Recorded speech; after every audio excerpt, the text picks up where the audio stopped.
बिस्मिल्लाहिर्रहमानिर्रहीम, अस्सलाम वालेकुम नाज़रीन। आप तकरार प्रोग्राम देख रहे हैं और मैं हूं इमरान खान। नाज़रीन, कल के प्रोग्राम में हमारी बात हो रही थी आज़म स्वाति साहब से। प्रोग्राम का इशू कुछ और था और आज़म खान स्वाति साहब ने यह फरमाया कि उनके पास सबूत मौजूद हैं। 400 करोड़ रुपए एक वफाकी वजीर खा गया। वो इस वक्त सिटिंग वफाकी वजीर है। 400 करोड़ रुपए उसने खाए हैं, गैर कानूनी तौर पे कमाए हैं, चोरी का माल उन्होंने कहा था और वो पैसा जो है वो साबित कर सकते हैं कि उन्होंने कहां कहां रखा हुआ और किस किस के नाम पे रखा हुआ है।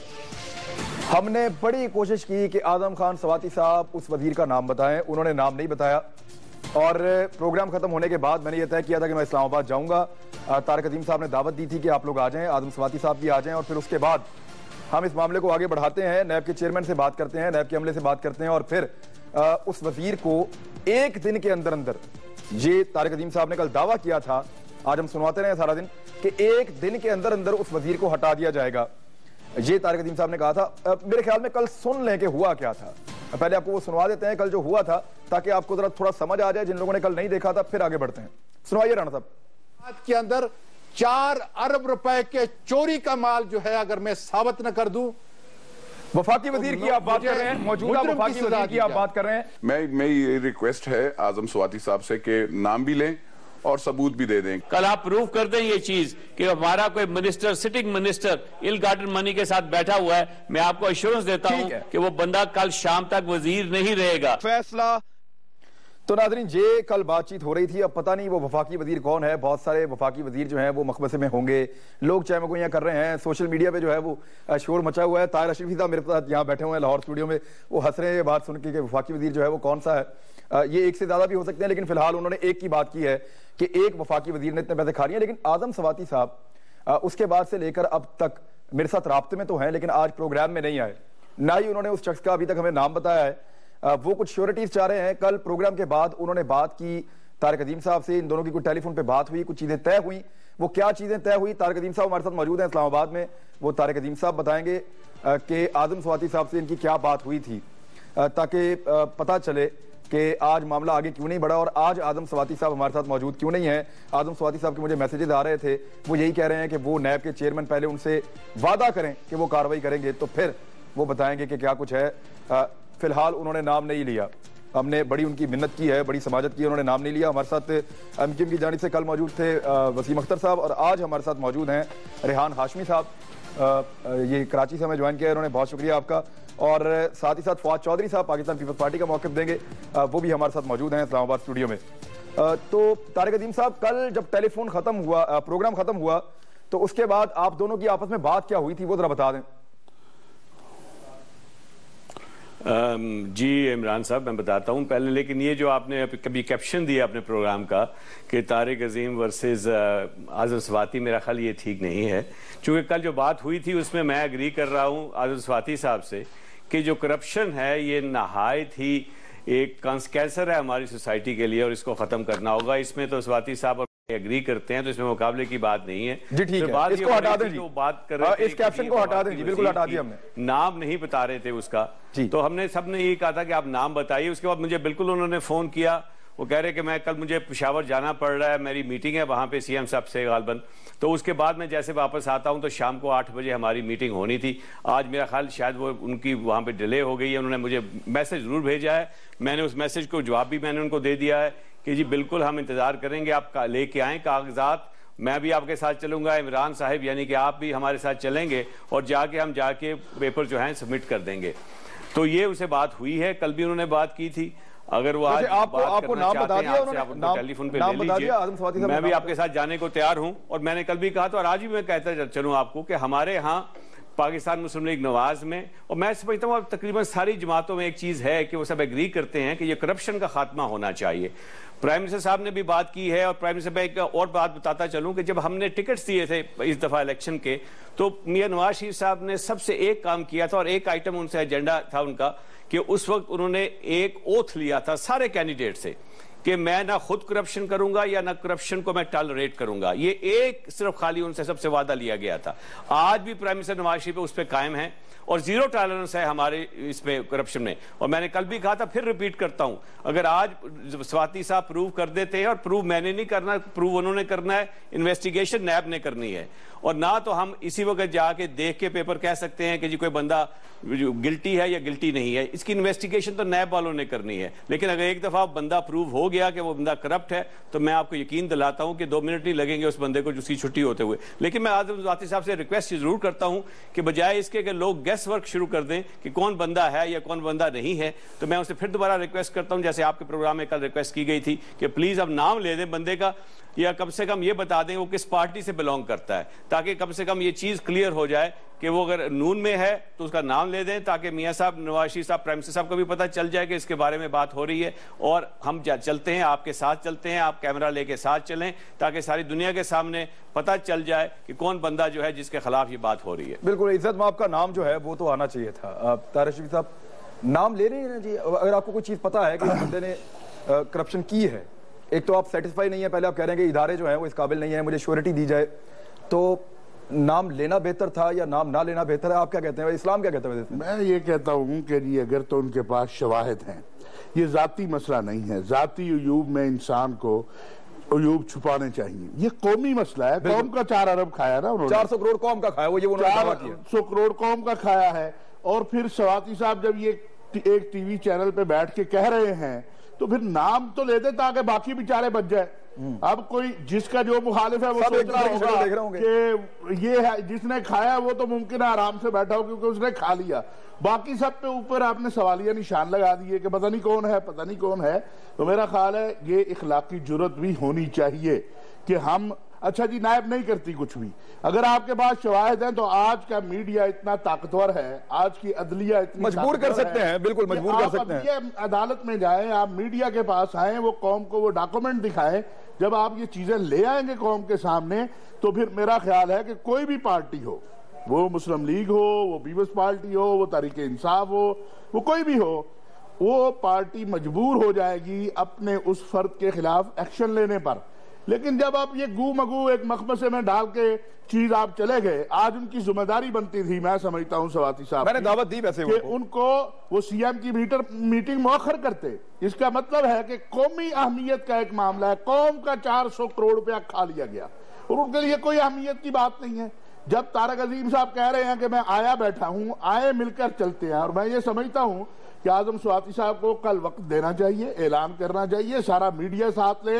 जब वो बैठे हैं जिन पे आप इल्जाम लगा रहे हैं, जिनकी हुकूमत पे आप इल्जाम लगा रहे हैं, वो तो भाग नहीं रहे, वो तो कह रहे हैं कि आइए बिस्मिल्लाह, वो कह रहे हैं हम बैठे हैं, हम कर सकते हैं, आप आ जाएं। अगर आपके पास शवाहिद है तो आप ले आइए। अब ये समझ नहीं आ रही ये पर्दा नशीनी किस चीज की है, और वो डॉक्यूमेंट जो है वो अभी तक उनको मिले हैं या नहीं मिले हैं, या चूंकि हमारे यहाँ बहुत सारी चीजें अफवाहों पे भी चल पड़ती हैं, तो अगर ऐसी बात है तो कौम के सामने लानी चाहिए। इससे पहले कि मैं फवाद चौधरी साहब आपके सामने ये सवाल मैं आपके सामने रखता हूं, लेकिन मैं आजम स्वाति साहब से ये गुजारिश है कि अगर वो चाहें तो ये प्लेटफॉर्म जो है वो उनके लिए मौजूद है। वो नाम लेना चाहें तो किसी भी वक्त हमसे रब्ता कर सकते हैं, हम भी उनसे रब्ता कर लेते हैं, हिफ्ज़ मा तक़द्दुम दोबारा से रब्ता कर लेते हैं कि वो अगर नाम लेना चाहें, बताना चाहें, उसके बारे में तो जरूर बताएं। कोई सबूत भी तो हो, ऐसे बात में पता चले सबूत कुछ भी नहीं है, तो ये भी ज्यादती नहीं। तो अगर ऐसे नाम लेंगे तो फिर उनको सामना तो कानून का करना पड़ेगा। यहाँ पर फवाद चौधरी साहब, अगर ऐसे बिला वजह इल्जाम लगेगा तो कानून का सामना तो फिर स्वाति साहब को भी करना पड़ेगा, अगर वो नाम लेंगे तो। कानून का सामना यहाँ इल्ज़ाम लगाने वाले को तो खैर करना ही नहीं पड़ता, इल्ज़ाम लगाना ही तो सबसे आसान काम है। लेकिन अभी जो तारिक अजीम साहब मेरा नहीं, जिसके पास 400 करोड़ रुपया है, हंसी निकल रही है, इल्ज़ाम लगाना आसान है आपके ख्याल में? मैंने रोका है कि जब ये तारिक अजीम साहब ने मुझे कहा कि नवाज शरीफ साहब ने हलफ लिया है कि करप्शन के खिलाफ, तो मेरी तो हंसी निकल गई। मैं पानी पिया बात करने के लिए कि रुके कि नवाज शरीफ साहब लोगों से हलफ ले रहे हैं कि आप करप्शन नहीं करेंगे। तो बस इस मुल्क में अंदाजा लगा ले, फिर बाकी तो अल्लाह ही हाफ़िज़ है सबका। बाकी ये है कि आज़म स्वाति साहब ने इल्जाम लगाया है, आज भी बड़े इल्जाम है। आज ही जरदारी साहब ने और नवाज शरीफ साहब ने मिलकर एक प्रोजेक्ट का इफ्तिताह किया है तो आप उस चीज को नजर में रख के बात करें मेरे ख्याल में तो। नहीं, वो तो एक नेशनल नहीं, एक नेशनल कॉज था, वो उसके लिए इकट्ठे हो गए हैं। लेकिन देखिए ना, आप खुदा के लिए यार मजाक तो ना करें कि नवाज शरीफ साहब और सारे जो मुस्लिम लीग नून की लीडरशिप है वो हलफ लेगी लोगों से कि आप करप्शन नहीं करेंगे, तो ये इसमें हंसी नहीं आएगी लोगों को। वो हमारे लोग क्या पाकिस्तान के अवाम कितने बेवकूफ तो नहीं है ना यार। आप खुदा के लिए ये ना करे बातें ना, अब इतनी ना आपको लगता है करप्शन कर रहे हैं तो आप सबूत लेकर आ जाए।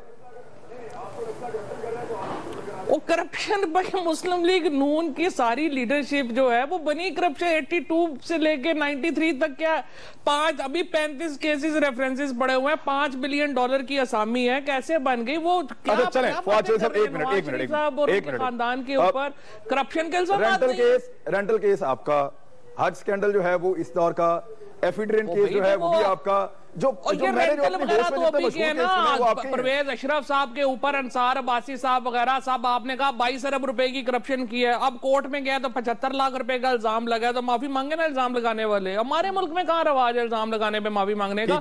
आसफ जरदारी के ऊपर इल्जाम लगाया, 11 साल अगला ने जेल काट ली। नवाज शरीफ साहब तो एक दिन करप्शन के केस में जेल नहीं गए। वो छोड़ दें, वो बातें मैंने, वो फिर एक अलग मौजू हो जाएगा। बात यह है, आपने सही बात की, आजम सवाती साहब ने आपके प्रोग्राम में आए, उन्होंने कहा एक आदमी ने 400 अरब रुपए की करप्शन की है, स्पेकुलेशन नहीं होनी चाहिए, उनको आना चाहिए, बताना चाहिए ये बंदा था, ये इल्जामात है, सबूत, आगे चलो भाई। बिल्कुल ठीक है। रेहान हाशमी साहब, इस ब्रेक के बाद हम अपने दूसरे टॉपिक पे जाएंगे जो इंतहाई आम है। कल वसीम अख्तर साहब कह रहे थे कि हम भी चाहते हैं, एमक्यूएम भी चाहती है कि इसमें अपना इनपुट जरूर दे इस मामले में। अब जो मुद्दई थे वही चुप करके बैठ गए हैं, इनपुट तो उनका नहीं आ रहा, बल्कि वो ये कह रहे हैं उनके मुतालबात जो है वो मुख्तलिफ हैं, हम किसी और तरह देख रहे हैं इस केस को, वो मुख्तलिफ अंदाज में देख रहे हैं।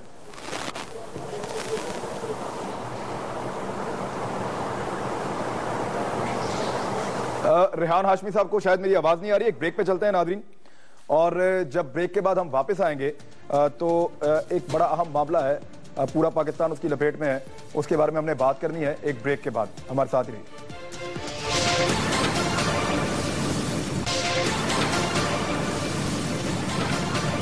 वेलकम बैक नाज़रीन। बड़े अहम मसले पे हम बात करेंगे। हमारे साथ मेहमान वही चारों मौजूद हैं और तालिबान से मुज़ाकरात की बात करी जा रही है। एक नई कमेटी बनाई गई है वज़ीर आज़म की जानिब से। अब ये कमेटी का एक इजलास भी हो गया है, वज़ीर आज़म से इन्होंने मुलाकात भी कर ली है। अब इस कमेटी ने तालिबान से मुलाकात करनी है, उनसे राब्ते करने हैं और वहाँ मुज़ाकरात शुरू करने हैं या शुरू करवाने हैं। क्या ये कमेटी कर पाएगी? ये बड़ा अहम सवाल है। और क्या इस कमेटी के पास मैंडेट कितना है? क्योंकि इससे पहले मौलाना समीउल हक साहब को कहा गया और फिर उनसे मैंडेट, उन्होंने कहा मेरे पास मैंडेट नहीं है और संजीदगी नहीं थी। मौलाना फजलुर रहमान साहब का मामला आया, फिर वहाँ पे संजीदगी नहीं थी। मियां नवाज शरीफ साहब ने खुद कहा कि मुनव्वर हसन साहब को कह सकता हूँ, इमरान खान साहब को कह सकता हूँ और इन लोगों से भी रिक्वेस्ट कर सकता हूँ कि ये मुज़ाकरात में अपना किरदार अदा करें, मगर फिर भी मामला तय नहीं हुआ। अब ये एक और कमेटी बनी है और ये मुज़ाकरात करेगी। मेरे पास नाज़रीन 4 ऐसी शराइत हैं जो तालिबान हर दौर में रखते रहे हैं मुज़ाकरात के लिए, और वक्तन फ़वक्तन उनके जो तालिबान रहनुमा हैं उनकी जानिब से भी जितने भी बयानात आते रहे हैं तरीके तालिबान पाकिस्तान के, उसमें 4 शराइत होती हैं। एक तो ये कि शरीयत का नफाज, पहली शर्त उनकी ये होती है। दूसरी, ड्रोन हमलों की बंदिश की वो एक शर्त रखते हैं कि ड्रोन हमले बंद किए जाएं कबायली इलाकों में, अमरीकी ड्रोन हमलों को बंद करने के लिए हुकूमत अपना रसूख इस्तेमाल करे और इनका खात्मा किया जाए। तीसरी जो उनकी शर्त एक अहम जो सामने आती है अक्सर, वो ये है कि उनके जो कैदी हैं जो गिरफ्तार किए गए हैं सिक्योरिटी फोर्सेस की जानिब से, उनको रिहाई दी जाए। ये एक बड़ी अहम शर्त है क्योंकि यहाँ पे बहुत सारे कैदियों को जो है वो सजाए मौत भी सुना चुकी है अदालत और उन पर अमल दरामद नहीं हो रहा।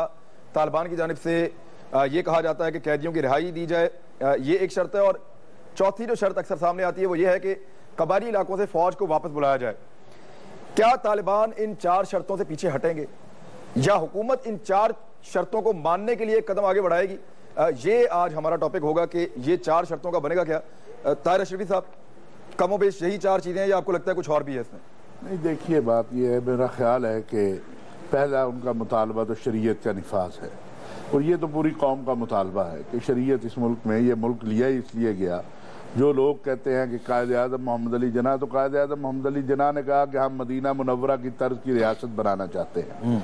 अब ये कहना कि जी किसकी शरीयत, हम तो शरीयत मानते हैं मोहम्मद अरबी सल्लल्लाहु अलैहि वसल्लम की, और वो निफाज करके दिखाया रसूलुल्लाह सल्लल्लाहु अलैहि वसल्लम ने मदीना मुनव्वरा में और खुलफाए राशिदीन ने अपने अदवार में। हम तो उस शरीयत को मानते हैं, उस शरीयत का मुतालबा हर पाकिस्तानी का है। मैं नहीं समझता कि कोई भी पाकिस्तानी ये कहेगा कि अल्लाह और अल्लाह के रसूल का कानून इस मुल्क में नहीं आना चाहिए। उससे बालातर कोई चीज़ है या उससे हटकर कोई चीज़ है वो कोई कबूल नहीं करेगा, क्योंकि हम तो ना किसी मौलवी के, ना किसी पीर के, ना किसी स्कॉलर के मानने वाले हैं। हम तो मोहम्मद अरबी सल्लल्लाहु अलैहि वसल्लम के उम्मती हैं और अल्लाह के रसूल के मानने वाले हैं और असहाब रसूल और अहले बैत के मानने वाले हैं। दूसरी बात जो है कि कबायली इलाकों के अंदर से फौज वापस आ जाए, तो ये हालात पर मुनहसर होगा कि हालात क्या होते हैं। क्या कबायली इलाकों के अंदर जो गैर मुल्की मौजूद हैं और कबायली इलाकों के अंदर फौज क्यों गई है, उन सारी वजूहात को देखना होगा। ये एक छोटा सा मसला नहीं है, इसमें बहुत सारी चीज़ें सामने आएंगी। जहाँ तक कैदियों का मामला है, तो मजमूई एतबार से क्या आप कैदियों को छोड़ सकते हैं, या चंद वो लोग अगर नामजद कर देते हैं, जो मेरी भी इत्तला है कि उनमें कुछ कैदी जो आपके पास हैं वो कमेटी में भी नामजद कर सकते हैं, और अगर वो नामजद कर सकते हैं तो उस पर सूफी मोहम्मद साहब की आप बात कर रहे हैं और इस तरह के नहीं, सूफी मोहम्मद साहब नहीं होंगे उसमें मुमकिन है मुस्लिम खान हो, मौलवी उमर हो, इस तरह वो दे सकते हैं नाम, चूंकि उनका इख्तियार है। जहां तक आपने पहली बात कही है, मैं समझता हूं कि मौलाना समीउल हक और मौलाना फजलुर रहमान, और मौलाना फजलुर रहमान ने बड़ी अच्छी कोशिशें की कौमी जरगा के हवाले से, बाकी सारा कुछ, लेकिन मैं पहली बार समझता हूं खुद वजीर आजम साहब ने इसकी निगरानी शुरू की है और आज भी उन्होंने उस कमेटी के साथ मीटिंग की है, खुद कमेटी का ऐलान किया और उन्होंने कहा कि मैं खुद, मेरा पहले दिन से यही राय थी कि जब तक वजीर आजम पाकिस्तान खुद इसमें दिलचस्पी नहीं लेंगे ये मामला आगे नहीं बढ़ेगा। ठीक है, अल्लाह करे कि ये मामला आगे बढ़े, लेकिन नतीजा ये होगा। आपको लगता है दिलचस्पी ले रहे हैं? मैं समझता हूँ कि रेहान हाशमी साहब, ये शरीयत का नफाज जो है वो ताहिर रशीद साहब कह रहे हैं कि वो तो पूरे पाकिस्तान की आवाज है, तो शरीयत का नफाज का जो तरीकाकार है क्या उससे आप इख्तिलाफ कर सकते हैं? और ये जो 4 चीजें हैं जो तालिबान की शराइत हैं, इनके बारे में आपकी जमात का मौक़िफ़ क्या है, जरा थोड़ा सा वजाहत। बिस्मिल्लाहिर्रहमानिर्रहीम। देखें, मैं कबल इसके कि इस बात पर आऊँ, 2-3 चीज़ें मैं अर्ज़ करना चाहूँगा। करप्शन के हवाले से आपके प्रोग्राम के आगाज़ में गुफ्तगू हो रही थी जिसमें बहुतान तराशी भी की गई, मगर पूरी कौम के लिए सोचने की बात है कि जब सियासतदान किसी सीट के लिए ह्यूज अमाउंट पे करते हैं टिकट हासिल करने के लिए, तो करप्शन का आगाज तो उस वक्त से हो जाता है। मुझे बताएं कि एमक्यूएम के अलावा कौन सी ऐसी पार्टी है जो कि सीटें बेचती नहीं है, और जब वो सीट बेच देती है और जब वहां से इलेक्ट हो जाते हैं लोग, तो रिटर्न ऑन इन्वेस्टमेंट नहीं करेंगे क्या वो लोग? तो करप्शन का आगाज तो सीट लेने के आगाज से होता है, टिकट देने के आगाज से हो जाता है, बदकिस्मती से। फिर दूसरी चीज ये भी गौर तलब चीज है कि सियासी जमातें अरबों खरबों रुपए इलेक्शन कैंपेन पे कहां से खर्च करती हैं, जिसका कोई पुरसाने हाल नहीं है, जिसको कोई पूछने वाला नहीं है। कम से कम मुत्तहिदा कौमी मूवमेंट ये दावे के साथ अल्हम्दुलिल्लाह कह सकती है कि वाहिद जमात है पाकिस्तान की जिसका करप्शन में कोई लेना देना नहीं है। और हम तो ये मुतालबा करते हैं और हम चाहते हैं कि अल्लाह करे कि ऐसा वक्त आए कि यहां से पाकिस्तान की गरीब आवाम से लूटी गई दौलत कोई दिलवाने वाला हो, कि इस कौम को गुर्बत के अंधेरों में धकेल दिया इन लोगों ने। बहरहाल ये तो वक्त का इंतजार है। अब और नहीं, इसको रेहान हाशमी साहब आगे बढ़ाइए ना। फारूक सत्तार साहब ने ये कहा था मियां साहब के रिएक्शन में, मैं बात कि हमारे खून से वजू किया जा रहा है और फिर वजू पे वजू किया जा रहा है। आप बात वहां आगे बढ़ाइए जो टॉपिक है। मैंने जी देखें, ये तो करप्शन की बात है, खत्म कर दी। जो हमारा पॉइंट ऑफ व्यू था वो मैंने आपको बता दिया। देखें, करारदाद मकासद क्या है, बुनियादी तौर पे उसमें हाकिमियत आला का तस्वुर खुदा रब्बुल इज्जत को है। तो शरीयत का निफाज कौन मुसलमान नहीं चाहता, मगर शरीयत मोहम्मदी का तस्वुर किसकी नजर में क्या है?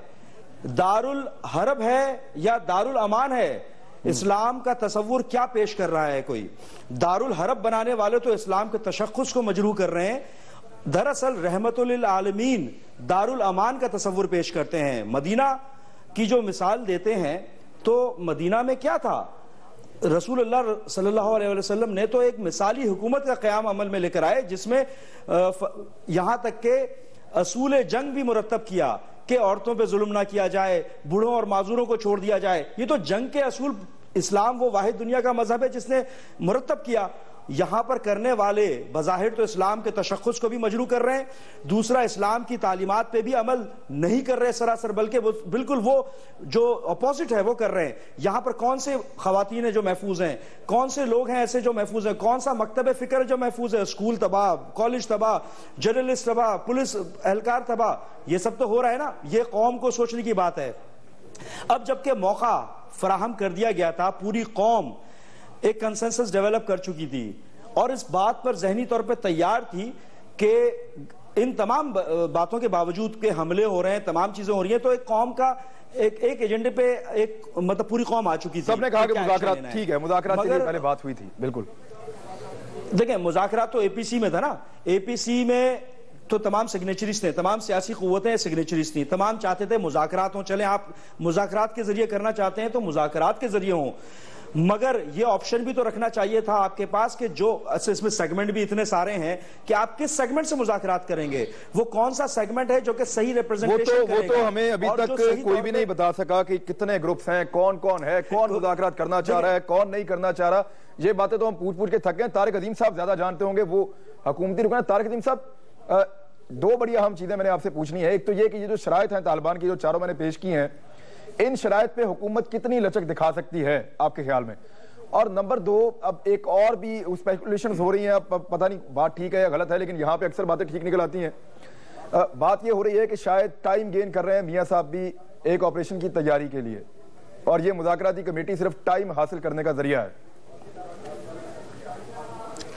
देखें इमरान साहब, हम फुल ऑनेस्टी के साथ इस बातचीत में जा रहे हैं। अभी बात हो रही थी कि किसने क्या किया, क्या इससे पहले मौलाना फजलुर रहमान साहब ने क्या किया या दूसरों ने क्या किया। मैं समझता हूँ सब लोग सिंसियर हैं। इससे पहले जो हमारी एपीसी हो चुकी थी, 3 एपीसी हो गई, इससे पहले मुतफिका करारदाद 2 हुई जॉइंट हाउसेज की, सब ने यही बात की कि डायलॉग होना चाहिए। प्राइम मिनिस्टर साहब प्राइम मिनिस्टर बनने से पहले, इलेक्शन से पहले भी बात कर चुके थे कि सबसे पहले हमारी तरजीह जो है वो मुज़ाकरात होने चाहिए, और आखिरी हरबा जो होगा वो होगा डिटेरेंस, जो कि पहले कहा गया था कि फोर्स का इस्तेमाल। जो चीज़ बातचीत के जरिए हल हो सकती है, ज़रूरी नहीं कि उस पर आप फोर्स इस्तेमाल करें। अब जो हमने बात जो शुरू की है वो गैर मशरूत होगी, हमें उसको प्री जज नहीं करना चाहिए। जहाँ तक रहेगी बात शरीयत की, तो देखिए हमारा बेसिक टेनेट है हमारे आइन का कि कोई भी कानून, मुल्क का कोई भी कानून जो है वो नहीं बनाया जा सकता जो कुरान और शरिया के मुनाफी हो। तो इसमें तो कोई मेरा ख्याल शक की बात नहीं है। सूद का निजाम तो चल रहा है पाकिस्तान में, सूद का निजाम तो चल रहा है पाकिस्तान में, उसके लिए तो हुकूमत ने कुछ नहीं किया। तीसरी मरतबा मियां साहब वज़ीर आज़म पाकिस्तान है, माशाल्लाह, सूद का निजाम पाकिस्तान में चल रहा है। देखें हुकूमत ने उसके लिए कुछ नहीं किया। जब हमारे आइन में लिखा गया है कि कोई भी कानून इस मुल्क में नहीं बन सकता जो मुनाफी हो कुरान और सुन्ना के, तो उसमें तो मेरा ख्याल है कि दो राय नहीं हो सकती, और सारी पार्टीज अब इस पे एग्रीड हैं कि पहले हम बातचीत करेंगे, गैर मशरूत बातचीत होगी। अगर उनमें से कोई बंदे ऐसी शराइत हम पे आयद करते हैं जो कुरान और आइन और उसके अलावा हमारे कानून और आइन के बरखिलाफ हों या उसमें ना हो, दायरे में ना रहते हों, तो मैं नहीं समझता कि उसमें कोई फर्दर प्रोग्रेस हो सकती है। लेकिन इस वक्त मेरा ख्याल प्री जज करना होगा। अगर हम पहले से शुरू कर दें कि जी वो ये पूछेंगे या फलां करेंगे या किस बंदे को भेजेंगे, हमसे कहेंगे कि फलां बंदे को शामिल करो, ये उनकी मर्जी है कि किस बंदे को शामिल कराते हैं, कैसे बातचीत होती है। लेकिन मैं आपको एश्योरेंस देता हूं कि जैसे प्राइम मिनिस्टर साहब ने कहा है आज कि रोजाना मैं 1 घंटा इस चीज के लिए निकालूंगा। Every day I will have these people available for myself, I will be available to them, कि रोजाना आके मेरे से बातचीत करें, मैं अवेलेबल होऊंगा। ये उनकी सिंसेरिटी ये शो कर रही है। न्यूज अपडेट का वक्त है सर न्यूज अपडेट का वक्त है। एक न्यूज अपडेट नाज़रीन लेते हैं। फवाद चौधरी साहब से भी इस इशू पे हमने राय लेनी है, उनकी भी एक राय। ब्रेक के बाद वापस आते हैं, फिर बात करेंगे। हमारे साथ रहिए। वेलकम बैक नाज़रीन। आज एक स्टेटमेंट आया है तहरीक तालिबान पाकिस्तान की जानिब से, शाहिदुल्लाह शाहिद साहब का स्टेटमेंट है। उन्होंने कहा कि जंग हो या मुज़ाकरात हो, शरीयत का नफाज जो है वो उनकी अव्वलीन तरजीह है और उनकी जिद्दोजहद जो है वो शरीयत के नफाज के लिए है। तो सवाल मेरा आपसे है फवाद चौधरी साहब कि आप एक तरफा मुज़ाकरात को कैसे मुस्तरद कर सकते हैं? बाकी लोग, अगर पाकिस्तान में अमन आता है बगैर किसी लड़ाई के और उस अमन के साथ जो है वो हालात अच्छे हो जाते हैं पाकिस्तान के, तो उसमें एतराज़ क्या है सर किसी को?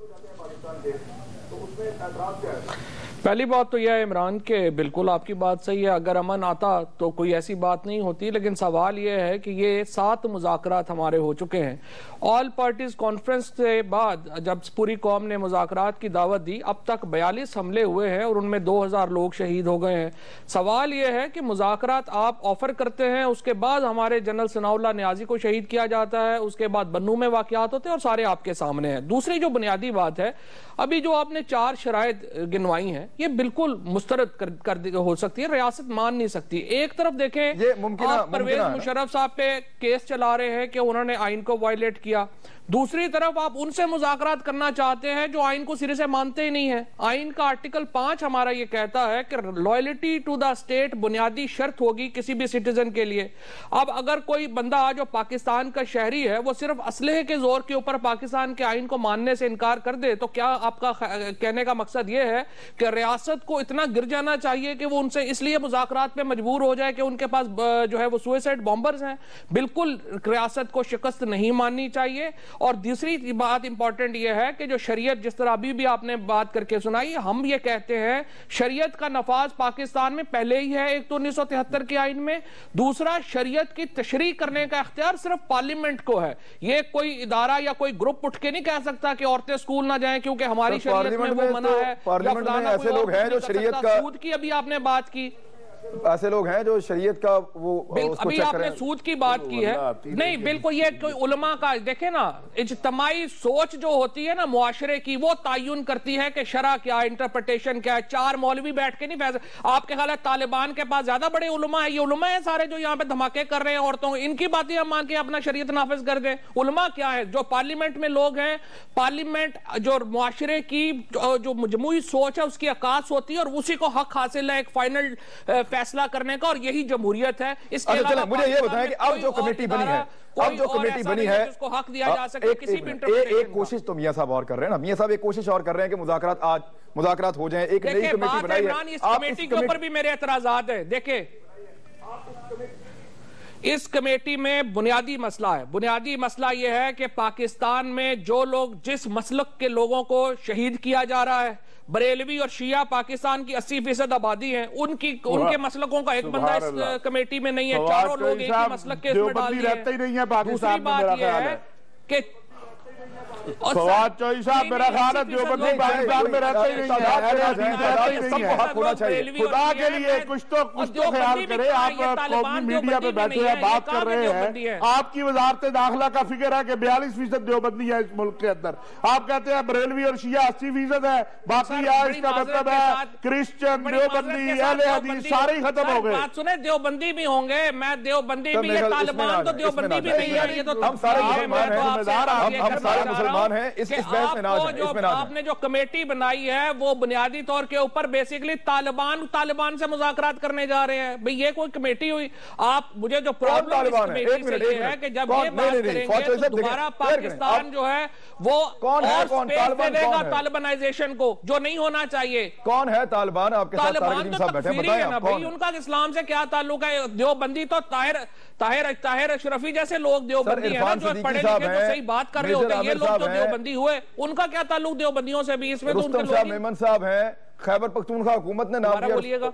रुस्तम शाह मेमन साहब हैं, इरफान सिद्दीकी साहब हैं, मेजर आमिर साहब हैं, यूसुफ जई साहब हैं। अब ये सारे लोग जो हैं, आपको लगता है कि भाई इमरान, यार बात ये है कि ये नाम उन्होंने दिए होंगे। वजीर आजम साहब ने आज कहा ये कौमी कमेटी है। कौमी कमेटी क्या है? ये चारों जो अपना इसमें लोग हैं, हमसे तो मशवरा लेके नहीं डाले गए। कौमी कमेटी कैसे है? पीपल्स पार्टी बिलावल भुट्टो साहब ने तो मुस्तरद की है कमेटी को और कहा है कि नहीं सही। अभी बात यह है कि जब सबसे बड़ी पार्टी रिजेक्ट कर रही है तो कौमी कमेटी कैसे हो गई?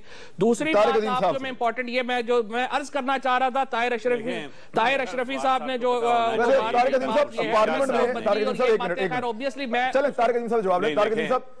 इल्जाम सुन लिया। तारिक साहब, पार्लियामेंट में पीपल्स पार्टी आपको यकीन दिलाती है और यहाँ ये सारी पार्टीज ने बशमूल आपकी पार्टी ने, खुर्शीद शाह साहब का बड़ा अच्छा रोल था कल, उन्होंने तो एक्सेप्ट किया, पूरी इख्तियार दिया प्राइम मिनिस्टर साहब को, जिसको चाहें वो नॉमिनेट कर दें।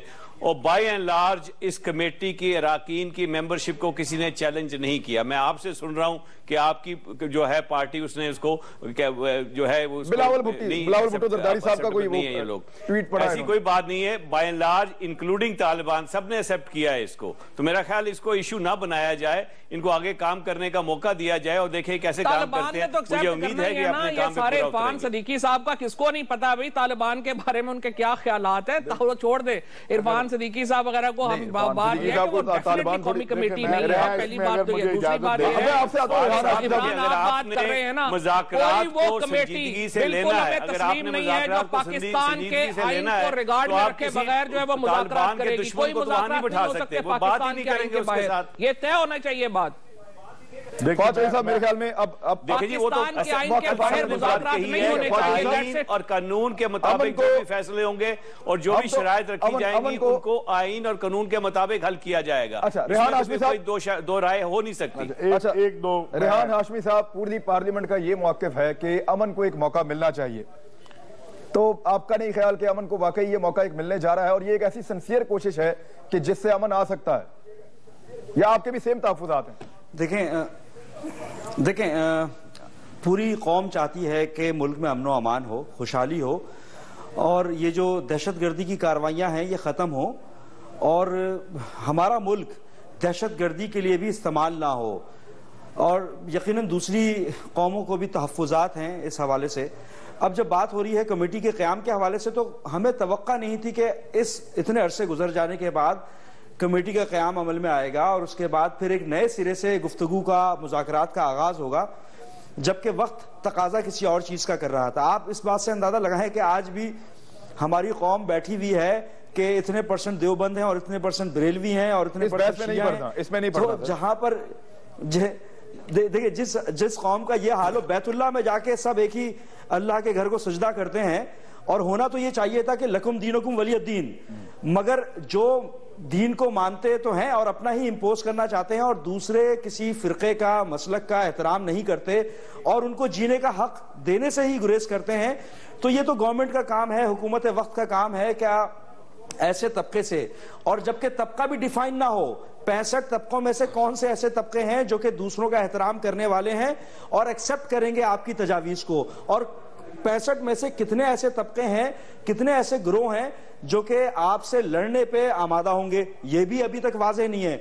और इसी वजह से मुत्तहिदा कौमी मूवमेंट ने बड़ी दुआ की इनके लिए कि हमारी दुआ है कि आपकी काविशें कामयाब हों, आपकी ये जो दोबारा नए सिरे से काविश कर रहे हैं आप, जो कि समझ से बालातर है, फिर भी हमारी दुआएं आपके साथ हैं। एक ब्रेक का वक्त है, ताजी तो बात करना चाह रहे हैं नाज़रीन, ब्रेक से वापस आते हैं तो हाफिज साहब से बात सुन लेते हैं, वो क्या कहना चाह रहे हैं, काफी देर से वो टाइम मांग रहे हैं। ब्रेक के बाद वेलकम बैक नाज़रीन, ताहिर अशरफी साहब बात करना चाह रहे हैं। जी आप पहले तो मैं ये नहीं किसी मसलक की बात कर रहा, मैंने तो एक फिगर ठीक करवाया है, और दूसरी बात है मैं समझता हूं कि ये जो कमेटी बनी है, मेजर आमिर साहब उस बाप के बेटे हैं जिसके लाखों शागिर्द इस खित्ते में हैं। मुल्ला फजलुल्लाह भी उनके वालिद के शागिर्द हैं, सूफी मोहम्मद भी उनके वालिद के शागिर्द हैं। देखिए एक मौका तो आपको देना होगा, हाँ आपको ये बात वाजे करनी होगी कि हम आइन और अपना पाकिस्तान का आइन जो है उसके तहत ये सारा कुछ करेंगे, हम उससे बाहर जाके ये कुछ नहीं करेंगे, ये बात मुसल्लमा है, सब इस पे मुत्तफिक है। लेकिन आप एक कोशिश पे आ जाइए है,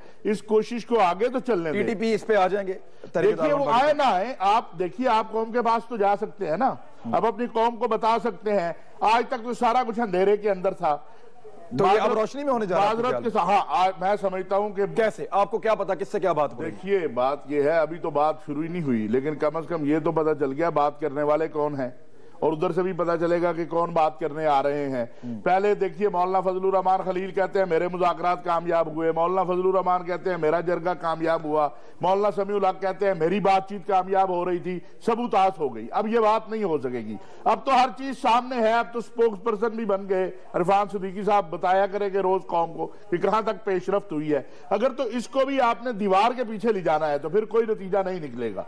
जहां तक लोगों की बात है, पाकिस्तानी कौम का खून इतना सस्ता नहीं है, यहां 50,000 लोग जो हैं हमारे शहीद हुए हैं, उनके खून के ऊपर कोई सौदेबाजी नहीं कर सकता। ये इतना आसान काम नहीं होगा।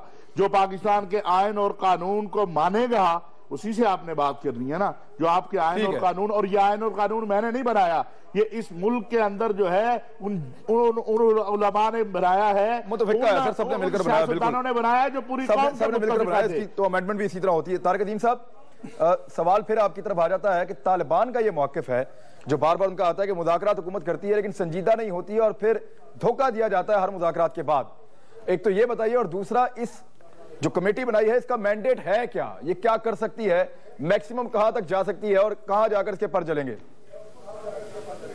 देखें जी, ये कमेटी का एक तो मैंडेट सिर्फ ये है कि गैर मशरूत मुज़ाकरात होंगे। दूसरी बात, इनका फुल मैंडेट है, हुकूमत संजीदा है, खुदारा इस कमेटी को काम करने का मौका दे दीजिए। हमें इसको पहले से प्रीएम्प्ट नहीं करना चाहिए, अंडरमाइन नहीं करना चाहिए। हमको जो बात हो रही है इसमें हम फिरके ले आएंगे, इसमें लेके क्रेडिबिलिटी ले आएंगे। इस सबसे बड़ी बात यह है कि सब लोगों ने इसको एक्सेप्ट किया, खुद तालिबान ने एक्सेप्ट किया है। अब देखना यह है कि जब काम होगा तो सामने आ जाएगा उनके। मुझे नहीं समझ आती कि कैसे कल खुर्शीद शाह साहब ने जिस तरह बात की पार्लियामेंट में, आज बिलावल भुट्टो साहब आजकल ट्वीट के बहुत माहिर हैं, ट्वीट्स करते रहते हैं, खुर्शीद शाह साहब उनको जाके डिफेंड करते रहते हैं या उनको ठीक करना पड़ता है। तो मैं समझता हूं कि नहीं करना चाहिए, कम से कम कमेटी को मौका मिलना चाहिए काम करने का। उनका काम जो है, लेट द वर्क स्पीक, जो काम क्या किया उन्होंने, फिर जाके उस पर मेरे सवाल का दूसरा हिस्सा है, शाबाश दें, दूसरा पहले भी हमें नहीं करना चाहिए। दूसरा हिस्सा मेरे सवाल का, उसका भी जवाब दे देंगे। तालिबान ये शिकायत करते हैं कि मुज़ाकरात के बाद धोखा मिलता है हमें। जी, मुज़ाकरात कभी कोई संजीदा मुज़ाकरात उनसे हो ही नहीं पाए। आपने देखा पिछली पार्लियामेंट्री पार्टी की मीटिंग में चौधरी निसार साहब ने कहा कि हमने उनको 7 बंदों के नाम दिए थे, उन्होंने उसमें से 2 नाम उन्होंने खारिज कर दिए, हमने और नाम दिए। तो हम हमेशा सिंसियर थे, उनको नाम भी दिए जाएं ताकि एक्सेप्टेबिलिटी हो। जो ये जो संजीदा नहीं हुए मुज़ाकरात, ये कोताही हम किसके खाते में डालें सर? 7 दफा मुज़ाकरात तालिबान ने तोड़े हैं। इमरान आप कह रहे हैं धोखा जो है वो अपना, मैं नहीं कह रहा वो, मैं नहीं कह रहा तालिबान, मैं नहीं कह रहा ये तरीके तालिबान पाकिस्तान कह रही है, मैं नहीं कह रहा तरीके तालिबान पाकिस्तान कह रही है। तरीके तालिबान का कहना तो फजूल है यार, कोई बात है करने वाली। हमारे जनरल सनाउल्लाह नियाजी को उन्होंने शहीद किया, बन्नू में यहाँ धमाके उन्होंने किए, बच्चियों को उन्होंने मारा, औरतों को शहीद उन्होंने किया, हर जुल्म उन्होंने हम पे किया और हम कह रहे हैं धोखा हमने दिया। और दूसरा जो बुनियादी मसला जो तारिक अजीम साहब इस कमेटी के ऊपर ये है, आप पोजीशन ऑफ स्ट्रेंथ के बजाय पोजीशन ऑफ वीकनेस से बात करना चाहते हैं, ये हमें कबूल नहीं है। रियासत पाकिस्तान की रियासत को खुदा के लिए इतना न गिराएं कि पांव में पड़ी हुई है जी 4 टेररिस्टों के, जनाब मेहरबानी करें हमें माफ कर दें। इसका जवाब लें तारिक अजीम साहब से। दो लोग हमारे शहबाज रियासत जो है कमजोर है, कमजोर नहीं है, हम पीस को लास्ट चांस देना चाहते हैं। कौम जो है एक लास्ट चांस देना चाहती है, अमन जो आए मुज़ाकरात के जरिए आ जाना चाहिए। अगर नहीं आता तो लास्ट खत्म हो गया है। रेहान हाशमी साहब, फाइनल वर्ड्स रेहान हाशमी साहब आपके, आपको लगता है कि रियासत कमजोरी के साथ बात कर रही है या अभी गुंजाइश है मजीद बातचीत को इसी अंदाज में करने की? देखें, ये कायदे तहरीक अल्ताफ हुसैन भाई ने जब APC के साइनिंग हुई थी तो उस वक्त वाज़ेह तौर पे कहा था कि हुकूमत अपनी एक वकार के साथ इस बात मुज़ाकरात, वो वकार आपको नजर आ रहा है? बिल्कुल, टाइम खत्म हो गया, टाइम खत्म हो गया सर। वकार आपको नजर आ रहा है? नहीं आ रहा मुज़ाकरात का, नहीं हो रहा। हम देखें, ऐसा हमें नजर नहीं आ रहा और तवक्का भी नहीं थी, पूरी कौम को तवक्का नहीं थी कि अभी मुज़ाकरात की टेबल पे आ जाएगा, बल्कि एक्शन का वक्त था। बिल्कुल ठीक है जी, अभी मुज़ाकरात का वक्त खत्म हो गया है और ये डिबेट ऐसी है कि ये और भी चल सकती है, कल भी शायद इस पे हमें बात करनी पड़ेगी। आजम स्वाति साहब के लिए हमारा प्लेटफॉर्म अभी भी मौजूद है। इमरान खान को इजाज़त दीजिए, अपना ख्याल रखिएगा, अल्लाह हाफ़िज़।